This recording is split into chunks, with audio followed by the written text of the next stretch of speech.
குருப்யோ நமக. அனைவருக்கும் நமஸ்காரம். ஓம் கார்த்திகேயாய வித்மஹே சக்திஹஸ்தாய தீமஹி தன்னோ ஸ்கந்த பிரச்சோதயாத்.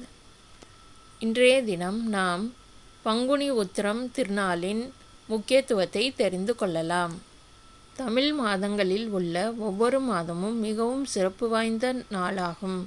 பங்குனி மாதத்திற்கு என்று தனிச்சிறப்பு உள்ளது. தமிழ் மாதங்களில் கடைசி மாதமான இந்த மாதம் ஆன்மீக ரீதியாக கொண்டாடப்படும் மாதமாகும். பங்குனி மாதத்திலே மிகவும் முக்கியமான நாளாக பங்குனி உத்திரம் கொண்டாடப்படுகிறது. பங்குனி மாதத்தில் பௌர்ணமி நாளில் வரும் உத்திரம் நட்சத்திரம் பங்குனி உத்திரமாக கொண்டாடப்படுகிறது. நடப்பாண்டில் உத்திர நட்சத்திரம் மார்ச் 31 வந்தாலும் பௌர்ணமி அடுத்த நாளான ஏப்ரல் 1 வருகிறது. இதனால் பங்குனி உத்திரம் ஏப்ரல் 1 கொண்டாடப்படுகிறது. மார்ச் 31 மாலை 3:20 உத்திர நட்சத்திரம் தொடங்குகிறது.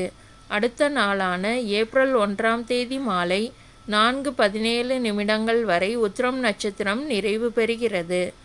பௌர்ணமி திதி ஏப்ரல் 1 காலை 7:38 தொடங்குகிறது. பௌர்ணமி ஏப்ரல் 2 காலை 7:57 நிறைவடைகிறது. பங்குனி உத்திரத்தை முன்னிட்டு தமிழ்நாட்டில் உள்ள கோயில்களில் கொடியேற்றப்பட்டு பங்குனி உத்திர திருவிழா நடைபெற்று கொண்டிருக்கிறது. பங்குனி உத்திரம் கொண்டாடப்படுவதற்கு பல காரணங்கள் கூறப்படுகிறது.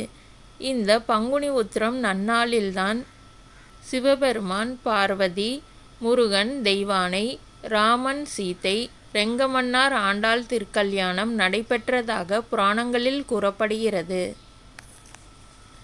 இந்த நன்னாளில் சிவபெருமானுக்கும் பார்வதி தேவிக்கும் நடைபெறும் திருக்கல்யாணத்தை காண்பதற்கு கோவில்களில் ஆயிரக்கணக்கான பக்தர்கள் குவிவார்கள். சாமி பல்லக்கில் ஊர்வலம் வந்து பக்தர்களுக்கு காட்சி அளிப்பதும் வழக்கம். இது மட்டுமன்றி இந்த பங்குனி உத்திர நன்னாளில்தான் திருமாலின் மார்பில் திருமகள் இடம் பிடித்ததாகவும் புராணங்களில் கூறப்படுகிறது. இதற்காக திருமகள் கல்யாண சுந்தர விரதம் இருந்ததாகவும் புராணங்களில் உள்ளது. வள்ளி அவதரித்ததும் ஸ்ரீ ஐயப்பன் உதித்ததும் இதே நாளில்தான் ஆகும். இது மட்டுமின்றி பார்க்கடலில் லட்சுமி தேவி தோன்றிய நாளாகவும் இந்த நாள் கொண்டாடப்படுகிறது. பங்குனி உத்திரம் நன்னாள் முருகப்பெருமான் ஆலயங்களில் மிகவும் வெகு விமர்சையாக கொண்டாடப்பட்டு வருகிறது. இந்த நன்னாளில் முருகப்பெருமானுக்கு பால் காவடி எடுத்தும் அலகு குத்தியும் பலரும் தங்களது வேண்டுதல்களை நிறைவேற்றுவார்கள். திருப்பரங்குன்றம், திருச்செந்தூர், பழனி, சுவாமிமலை, திருத்தணி, பழமுதிர்ச்சோலை ஆகிய அறுபடை கோயில்களிலும் பக்தர்கள் கூட்டம் அலைமோதும். இந்த கோவில்களில் மட்டுமின்றி தமிழ்நாட்டில் உள்ள அனைத்து கோவில்களிலும் பக்தர்கள் கூட்டம் அதிகளவு காணப்படும். ஐயப்பன் அவதரித்த நாளாக கருதப்படுவதால் சபரிமலை ஐயப்பன் கோவிலிலும் பக்தர்கள் குவிவார்கள். இத்தகைய சிறப்பு வாய்ந்த பங்குனி உத்திர நாளில் நாம் கீழ்க்கண்ட மந்திரத்தை ஜெபிப்போமானால் அந்த நாளுக்குரிய முழு பலனையும் பெறலாம். முதலில் நாம் பௌர்ணமி திதிக்குரிய காயத்ரி மந்திரத்தை பார்க்கலாம். பௌர்ணமி திதி காயத்ரி மந்திரம். ஓம் ஸ்ரீ சித்ராயை ச வித்மஹே மகா நித்யை ச தீமஹி தன்னோ நித்ய பிரச்சோதயாத்.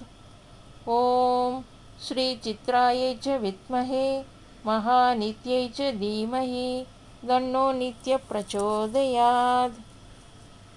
இப்பொழுது உத்திர நட்சத்திர காயத்ரி மந்திரத்தை பார்க்கலாம். உத்திர நட்சத்திர காயத்ரி மந்திரம். ஓம் மகாபகாயை வித்மஹே மகாஸ்ரேஷ்டாயை தீமஹி தன்னோ உத்திர பால்குனி பிரச்சோதயாத். ஓம் மகாபகாயை வித்மஹே மகாஸ்ரேஷ்டாயை தீமஹி தன்னோ உத்திர பால்குனி பிரச்சோதயாத். இப்பொழுது புதன்கிழமைக்குரிய புத பகவானின் காயத்ரி மந்திரத்தை பார்க்கலாம். புதன் காயத்ரி மந்திரம். ஓம் கஜத்வஜாய வித்மஹே सुगहस्ताय धीमहि तन्नो बुधः प्रचोदयात्। ॐ गजध्वजाय विद्महे सुगहस्ताय धीमहि तन्नो बुधः प्रचोदयात्. இப்பொழுது மிகவும் சக்தி வாய்ந்த முருகப்பெருமானின் காயத்ரி மந்திரத்தை பார்க்கலாம். முருகன் காயத்ரி மந்திரம். ஓம் கார்த்திகேயாய வித்மஹே சக்தி ஹஸ்தாய தீமஹி தன்னோ ஸ்கந்த பிரச்சோதயாத். ஓம் கார்த்திகேயாய வித்மஹே சக்தி ஹஸ்தாய தீமஹி தன்னோ ஸ்கந்த பிரச்சோதயாத். இப்பொழுது மிகவும் சக்தி வாய்ந்த வேல்காயத்ரி மந்திரத்தை பார்க்கலாம். வேல்காயத்ரி மந்திரம். ஓம் ஜ்வால ஜ்வாலாய வித்மஹே கோடி சூரிய பிரகாசாய தீமஹி தன்னோ சக்தி பிரச்சோதயாத். ஓம் ஜ்வால ஜ்வாலாய வித்மஹே கோடி சூரிய பிரகாசாய தீமஹி தன்னோ சக்தி பிரச்சோதயாத். பங்குனி உத்திர நன்னாளில் நாம் அந்த நாளுக்குரிய புதன்கிழமையில் வருவதால் புதன் காயத்ரி மந்திரம், பௌர்ணமி திதிக்குரிய காயத்ரி மந்திரம், உத்திரம் நட்சத்திரத்திற்கான காயத்ரி மந்திரம் மற்றும் முருகப்பெருமானின் காயத்ரி மந்திரம் மற்றும் வேல் காயத்ரி மந்திரத்தை பாராயணம் செய்து அந்நாளின் முழு பயனையும் பெறுவோமாக. சர்வம் ஸ்ரீகிருஷ்ணார்ப்பணமஸ்து.